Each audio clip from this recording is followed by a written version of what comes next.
Good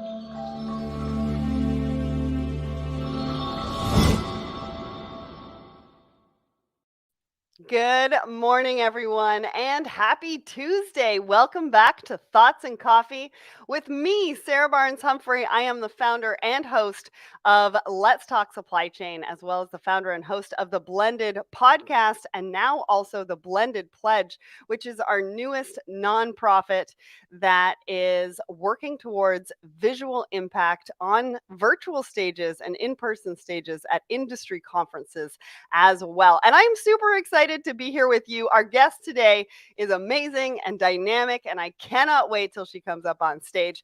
But first, we do need to get to, what is new and what's happening on Let's Talk Supply Chain. So let's do that before we bring our guest up. So we've got a brand new episode, and it's with Brian Glick. He's the CEO of Chain.io. And him and I really just got to, thinking about what do we need to do to sort of get back to that new normal. And so we talk about getting back to the basics, getting back to the supply chain basics. And so that's what you're going to hear in this newest episode with Brian Glick. So go and check it out wherever you subscribe to the Let's Talk Supply Chain podcast. And we also have it over on the Let's Talk Supply Chain.com website as well. What else do we have? So we've got a brand new episode of the Blended podcast. So specifically for November, this episode is about and a tribute to all the veterans. And we're talking about how to go from, going into civilian life, and what does that look like? And so who do I talk to? Well, I talk to Adebayo Adeleke, I talk to Mr. Supply Chain, Daniel Stanton, and I talk to Zuri Peterson all about their transition and what that's looked like for them and the challenges that they've faced and how they've overcome them and everything like that. So I highly recommend this episode. Go and check it out. You can check it out wherever you subscribe to the Blended podcast. You can also check it out on the Let's Talk Supply Chain podcast as well.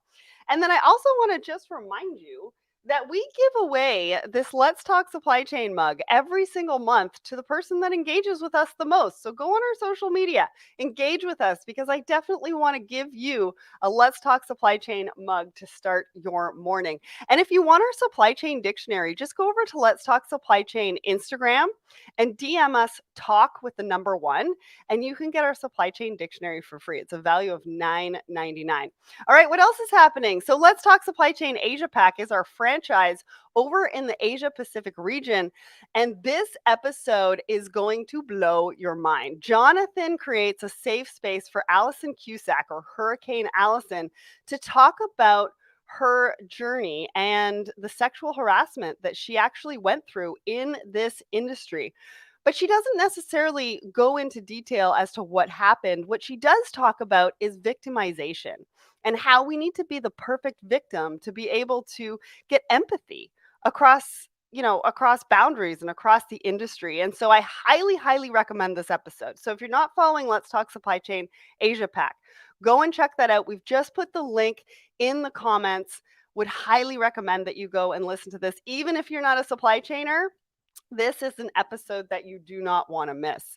And then I also just want to highlight that we've got our Woman in Supply Chain series on the website. We've got it in the blog format. We've also got it in the podcast. So go and check that out at letstalksupplychain.com. And last but not least, before I bring Katherine up, let's go over some of our upcoming events. So we've got Purpose, Planet, Profit with Topple, and they go live every third Wednesday of the month across our social media channels. They're talking about sustainability and blockchain. We've got Manifest coming up in January. I'm going to be live and in person at the Paris in Las Vegas, and I can't wait to meet you guys in person. It's going to be so much fun. I literally just booked my airfare. And what else have we got? Oh, it looks like it's not working for me. Oh, no, it's not working for me. All right. So that's it for events. The other thing that I want to talk to you guys about is it's US Thanksgiving coming up, right? I'm not in the US, I'm in Canada, but I just want to share with you some stats that I got from the Hustle this morning. So in 2020, the US produced 1.4 billion pounds of pumpkins. A Washington farmer recently won $8.7 thousand for his 2,191-pound pumpkin behemoth. That is one big pumpkin, people. So think about this when you're eating your pumpkin pie at Thanksgiving dinner. And last but not least, the seeds from giant pumpkins can fetch $3 to $5 each. And with 2 to 5,000 seeds inside, giant pumpkins can yield $6 to $26,000 in profit. Crazy. I know that we talk about turkeys at Thanksgiving, but these are some crazy pumpkin stats. All right, let's bring up our guest today. Good morning, Catherine. How are you? Hey, good. Good morning. And I cannot believe the pumpkin stats that you Right? just shared. Oh my gosh. So, as an American, I feel like Thanksgiving is the Super Bowl of food for me. It's my favorite holiday. I'm already preparing food. If I knew that I needed to be procuring giant pumpkin seeds for that kind of profit, I Right? would have already done that. That's incredible. I mean, I think some of us are going, from Halloween. Maybe we should have kept those pumpkins. Seriously, I had no idea. Well, good morning, everybody. Super excited to be here with you. So, Catherine, why don't you introduce yourself? Yes. Okay. So I am Catherine, and the biggest thing you should know about me is that I am an absolute nerd, obsessed with procurement and supply chain tech. I live for it. I love it. I read it every day. I am totally into it. My profession is in marketing. I work for RFP 360. Um, and that is an RFP automated software. So check them out, rfp360.com. But working at RFP 360 really gives me a chance to dig into procurement tech and the entire process of sourcing. And so I just have to say it, being on the show is awesome for me. I love to be right in the middle of it with you, Sarah. Awesome. Well, I'm super excited to have you here. And everybody is all about the pumpkin seeds. So I've got Jeffrey over on my personal LinkedIn saying, let's go into the pumpkin seed business. Listen, Jeffrey, if you can figure this out, I will go into business with you. We've got Davin over there, Salman, Jonathan, Larry, Benita, Melanie, Aaron. So many amazing people are over on my personal LinkedIn. Thank you so much. Good morning. And thanks so much for joining us. All right. So, what are we talking about first? We have the poll that we released last week. Let me tell you, we have the Let's Talk Supply Chain team has a lot of fun with these polls. I mean, the comment, like I already knew that this industry was full of amazing people, but the comments just reiterate it every single week. So, question that we asked everybody, and it was a grammar quiz. The ship arrived at the ship arrived blank the port of Long Beach 5 days ago. So, as you can see, we had 1,325 votes for this. 74% said at the port of Long Beach. 16% said to the Port of Long Beach, 8% said in the Port of Long Beach, and then we got a bunch of comments. So before I go to the comments, Catherine, what do you think about this? Which one would you Okay, have chosen? so first of all, I'm not a grammar expert. I should be, but I'm not. I am a very conversational writer, and so I chose at because that would be the way I would speak it. I should have consulted with our content strategist and asked her ahead of time. She would know. She's incredible with knowing those rules. So while I'm not very confident, but I can see that everybody else felt the same. Well, and it was kind of funny because it got a little crazy in the comments because obviously with the ships that aren't docking, obviously there's like 80 vessels that are still waiting to dock in the port of Long Beach. It got a little bit crazy around the fact that people changed it to near the port because they're not actually at the port or in the port. And then we got into some comments about the Philip said this is a very theoretical question these days because hardly any ships really arrive there. They are anchored a few miles out. So Okay, that's every comment accurate. that we got on this poll. So AJ, can you put a link to that poll in the comments because I'm pretty sure people are going to want to go on and get involved in the comments because it's just funny, right? I mean, it's not funny, but it is funny because if we don't laugh, we're going to cry. Right. And I think for supply chainers, it was a way to really just, talk about you know, how far away their products really are, Yeah. unfortunately. We've got to take a dig somewhere. That should have been an option, Sarah. I know, right? AJ, next time, it's got to be an option on the poll that we can say near the port because nothing's really getting into or at or to the port right now. Okay, but what's the correct grammar? I don't actually know. I'm going with the Oh. 74% of people. Can somebody tell me in the comments? I Somebody's was going to ready tell for me a in the grammar comments. lesson. Somebody's going to tell me in the comments which one is actually right. All right. So, next up, we are talking about I do a post every single Sunday, just a little bit about thought leadership and taking care of ourselves and, self care and self talk and more around, the mental health side. Everybody knows that. Through COVID, I did the buddy check every Friday just to check up on everybody, and things are still going kind of crazy. So, I'm still doing the buddy check, but also bringing forth some mental health thoughts and posts on a Sunday. And so this last post on Sunday was about self care, right? A lot of people call Sunday Self Care Sunday.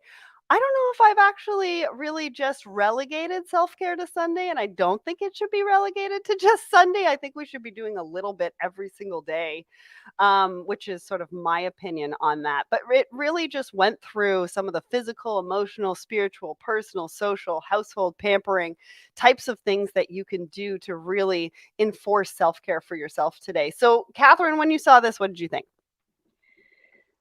Oh man, I have a lot of thoughts on self-care, and it does turn out to be a lot of weeks on Sunday is a good day for calmness.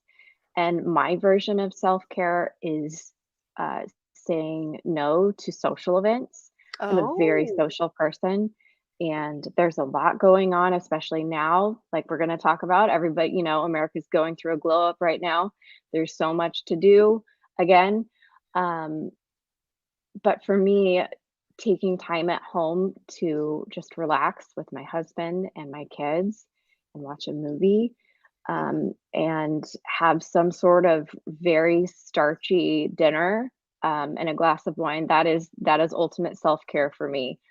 Um, I love that some people wanna work out. I am not there in my life. I there's a lot of really great things on that list, for sure. There is. Yeah, yeah, yeah. I mean, I like working out in the morning. I like stretching as well. As I get older, stretching Mhm. is super, super important. If you don't stretch, I highly recommend stretching a couple of Yep. times a week. I also just got myself a personal sauna. I will not show you the picture because it's just weird and my head is out of the thing and it's just anyways, but it's amazing because A I can take a a few minutes. personal sauna?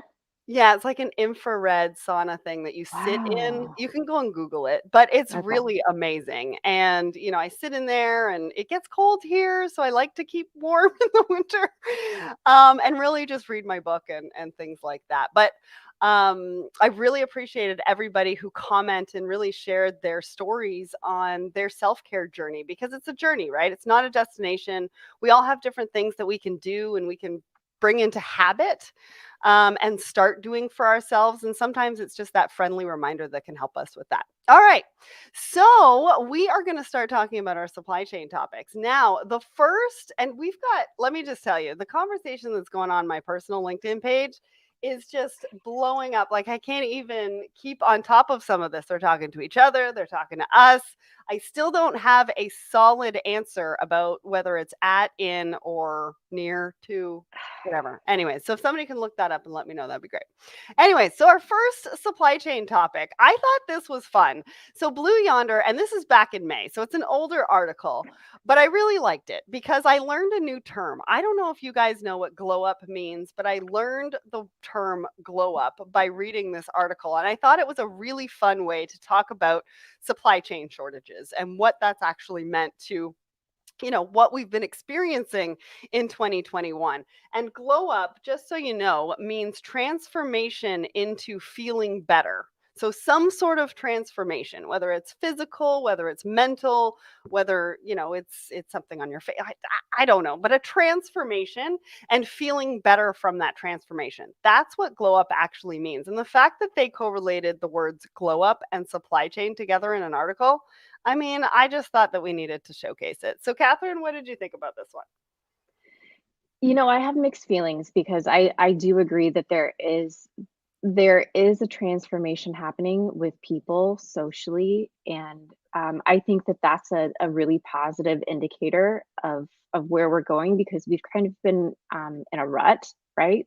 A lot of mental health issues through the pandemic, and a lot of that rooted in being at home, and it also relates to spending more while you're at home, right? And that certainly has been a major issue with supply chain. But I think the glow up part of it is not an equitable term for everyone because while you and I may have the privilege to work from home, we have a job where we can tune in on Zoom and take care of business. There are people that I know and friends that I have that have not really experienced the same glow up. I have a friend who is a nurse in a COVID unit, and she has not reached that glow up moment. And she Right. still is day in and day out working really hard. And I know a lot of people are still in that rut.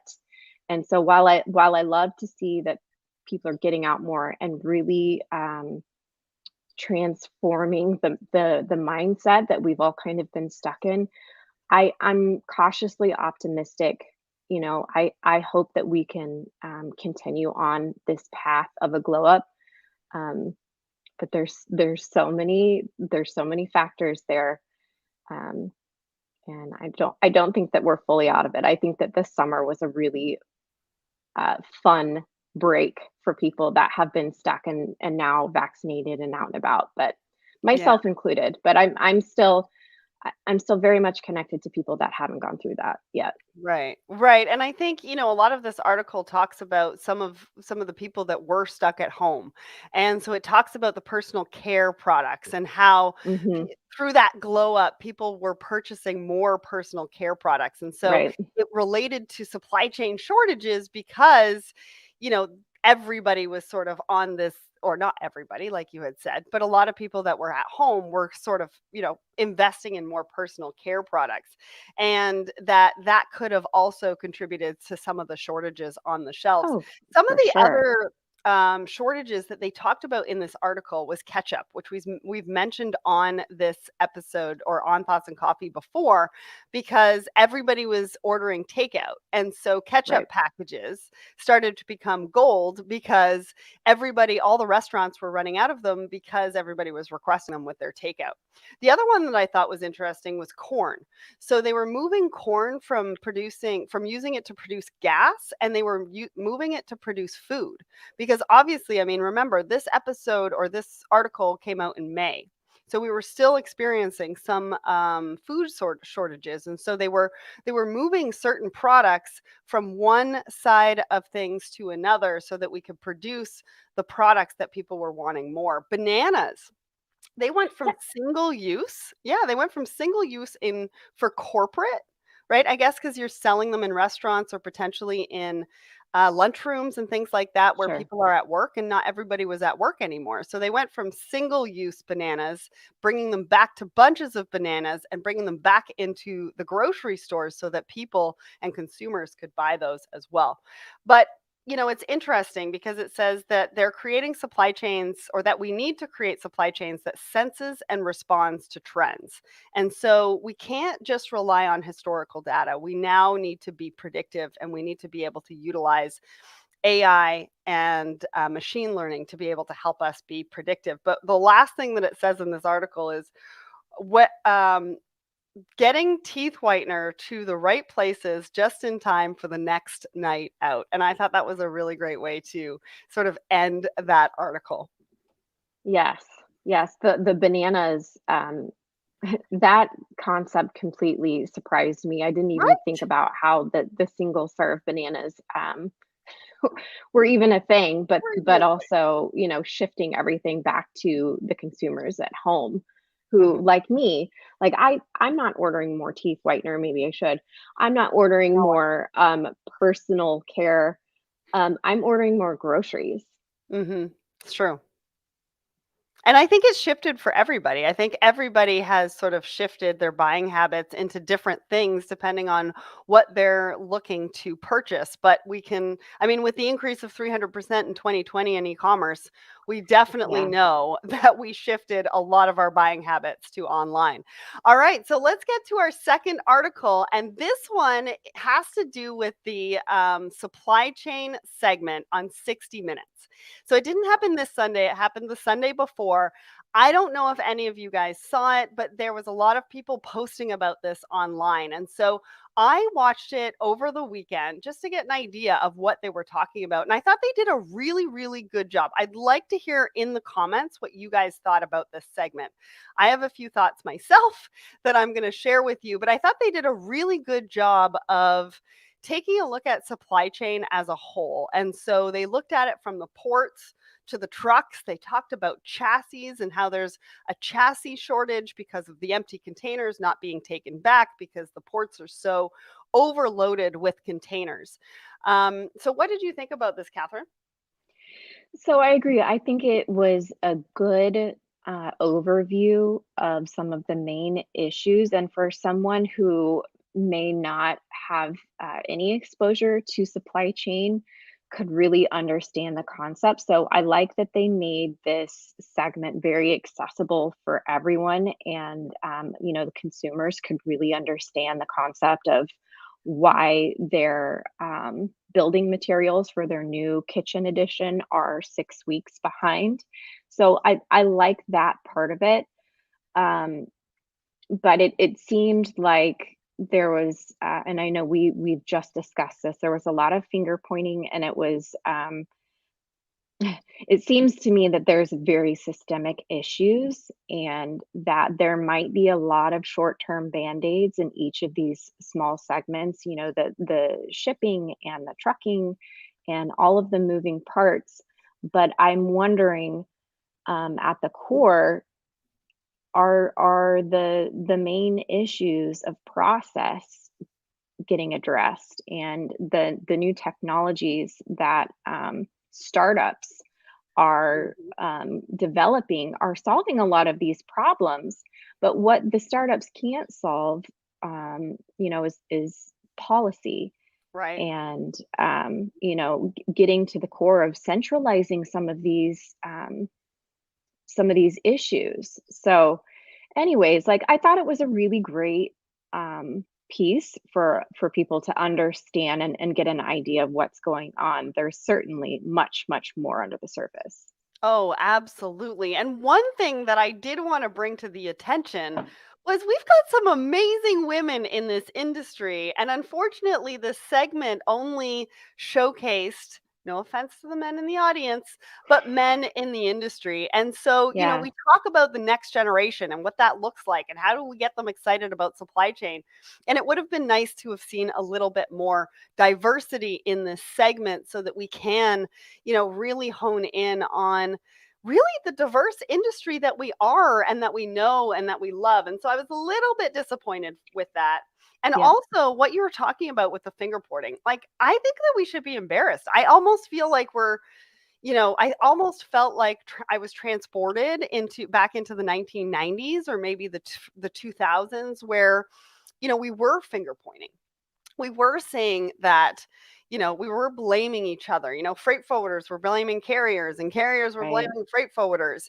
And I feel like I thought that we had come a little bit, forward in that movement and showing a little bit more collaboration as I show on my sign back here. And I do that visually so that people can keep the word collaboration in their mind because really that's the future of the business. And so, when I saw this segment, I just felt so, there's just a couple of things that I would maybe have tweaked 60 Minutes if you're listening.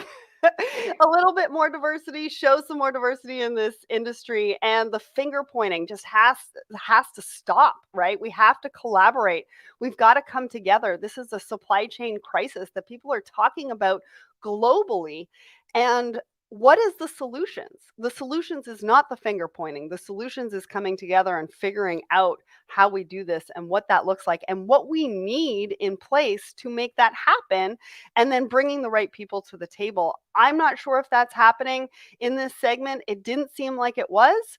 And I just hope that we can do that soon, because really, at the end of the day, it's the consumers and the retailers that are feeling a lot of this pressure, and our precious supply chainers.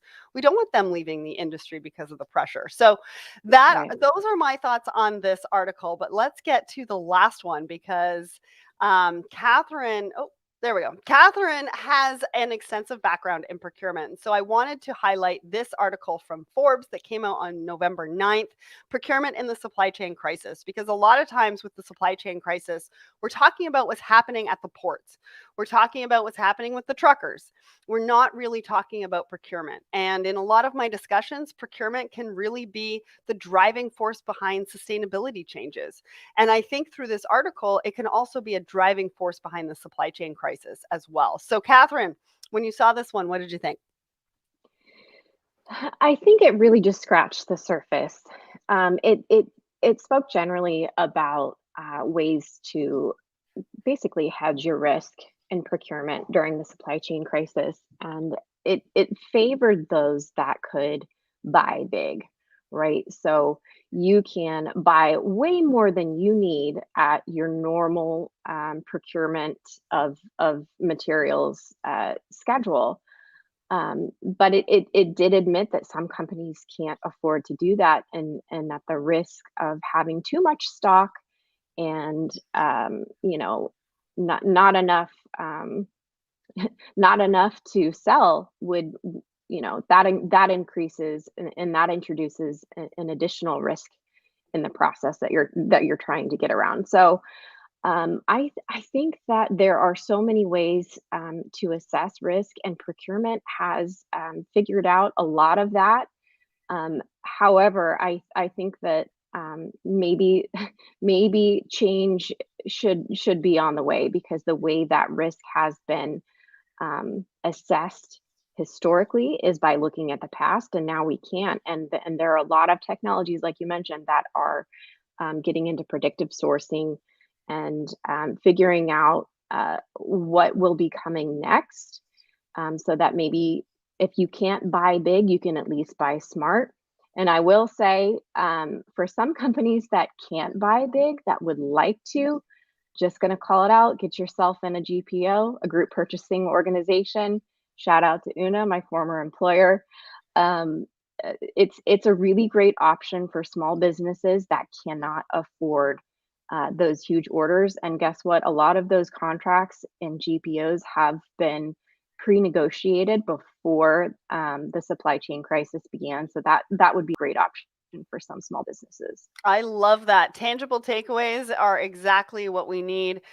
Just want to give a shout out to Kathy Ann, Michael, Abdul, and Jeffrey, who also, I think everybody moved to my personal LinkedIn. So that's why we haven't seen any comments on the Let's Talk Supply Chain, which is kind of funny. But my thoughts on this article, and I really like your thoughts on GPO, because but I think what they're talking about also in this article is, and I talk about this a lot, where do we want to see the risks in our supply chains? I think Right. that's really the big conversation. And what are our competitors doing with their supply chains, right? We talked last week about how retailers are competing against supply chains rather than products now. And so this article really talks about some solutions to those risks and different opportunities that you can look at to bring that risk level down. Some of that is carrying raw materials is less risky, redesigning product, Hmm. having just in case inventory, buying big, like we talked about as well, but brainstorming with your suppliers. This isn't talked about enough, right? We talk about collaboration, but what does that look like? Getting together with your suppliers, brainstorming with them to see if maybe they have any ideas of how to reduce the risk in your supply chain as well. Some of the barriers against that they talk about in this article about buying big is, will it go out of style? Design functionality, storage pace, and too much cash tied up. So just, two different ends of the spectrum. Some of the barriers to think about, some of the answers for less risk in your supply chain. So highly recommend to go and check out that article. I am going to go and post that article on my personal LinkedIn right after we wrap here, so everybody can have the articles as well. And we are 10 seconds out. So everybody, thank you so much for joining us on Thoughts and Coffee today. Katherine, you're a star. Always appreciate Oh, your perspectives. Thanks so much for joining us. thanks for having me. It was fun.